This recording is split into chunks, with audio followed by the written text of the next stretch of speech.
Okay, for a head trim, the head should always be equidistant from the inside corner of the eye to the start of the nose leather back to the occiput.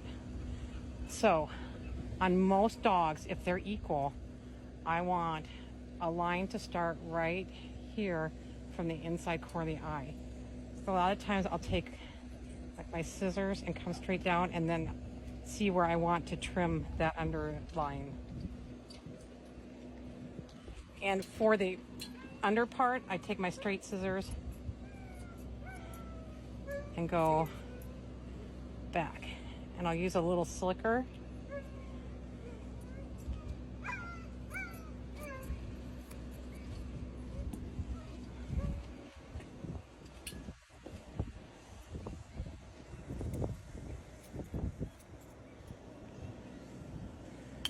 And anything beyond where that inside corner eye is, I want to leave that.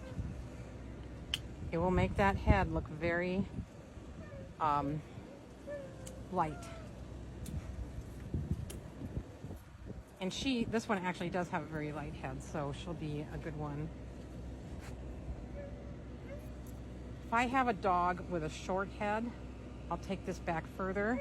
With a long head, I won't take it back as far, but for a dog who is actually equidistant, again, right there in the corner of the eye. The next thing I'd go to is the stop, and I never cut a line straight across. You always want to go diagonal, like so. And snip, snip, and then check again. And some dogs have more hair, have thicker coat than others, but I want to do back and forth and just thin that hair out. So then, and we're not done yet because we'll need to finish the top skull, but I want the stop to sit again at the inside corner of the eye. But from the profile, if you do that a little bit of a triangle up in between the eyes, it will look straight without leaving a straight mark.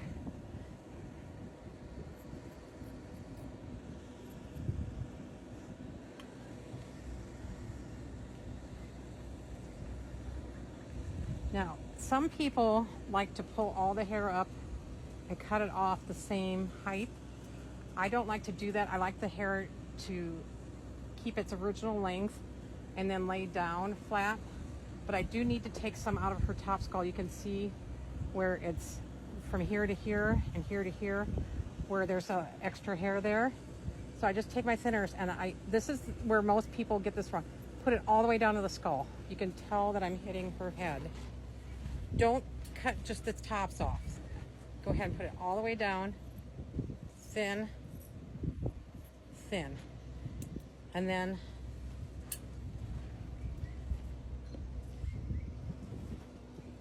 even with those two snips, it's already so much flatter looking because that hair is gone.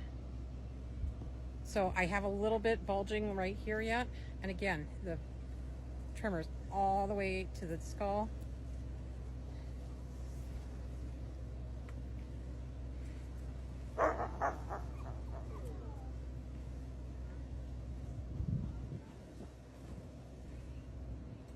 So I like to do a little bit and then stop, wait usually even it's better to wait a whole day, but at least an hour or two and see how everything's going to lay as we groom up the rest of the dog.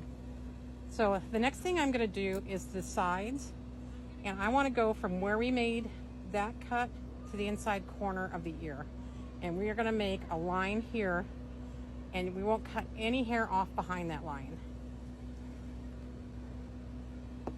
And again, I'm going to use the thinners and just take those tips to that imaginary line to the inside of the ear.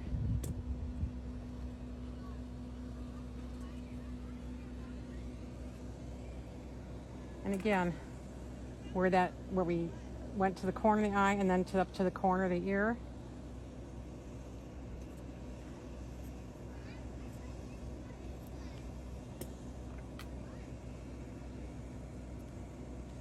So one of the things dogs, especially Shelties, don't like to be manhandled. And a lot of times, now she's being very good because we've brushed her out and she's tired now. But if they're wiggly, I tap them a little bit. And I know that sounds weird, but it kind of breaks up their, if they're doing all this stuff with their head. And instead of like trying to grab it and like really hold it steady, I just put the 2 fingers here and just like tap them or try to get their attention, and 99.9% of the time they will stop fidgeting with their head. I don't know why it works, but it does. And like I said, she's not doing it, so it's hard to show exactly, but she but that's how I get them to stop if they're moving their head around while I'm trying to groom it. Now she's losing coat and she doesn't have a lot of hair for me to take off. So we'll probably try and do another dog at some point in time with another video. But that's literally, that's all the hair you really need to take off to start with. And a little gel up here to make sure that lays flat. And you can see she's got a little fill in her stop. So I think I'll take a little more hair out here. But look at how flat that top skull is now. And I see that I need to blend this a little better.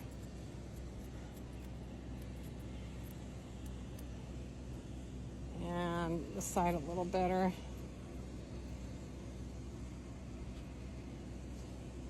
And a little more hair off.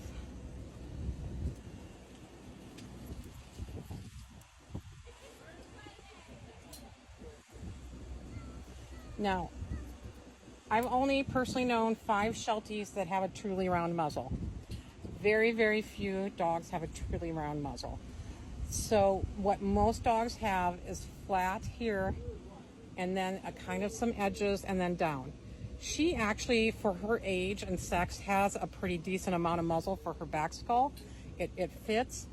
So she's not super exaggerated, but you will see a lot of dogs where you will see these edges. And one of the things that can make the muzzle look rounder is if you take the hair off the edges and round those edges a little bit. And as you can see, it's not a lot. Everything's in, especially to start out with, in minimum. But when we get ready to show and go in the ring and we add a little powder to this face, and she's a little dehydrated right now, it's hot out, so this won't be as exaggerated with this dip here, and she'll look like she has a pretty nice round muzzle. So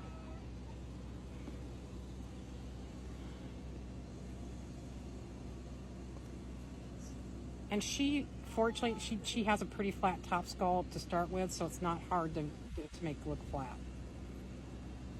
And basically, besides the whiskers, that's pretty much what I do for a head trim.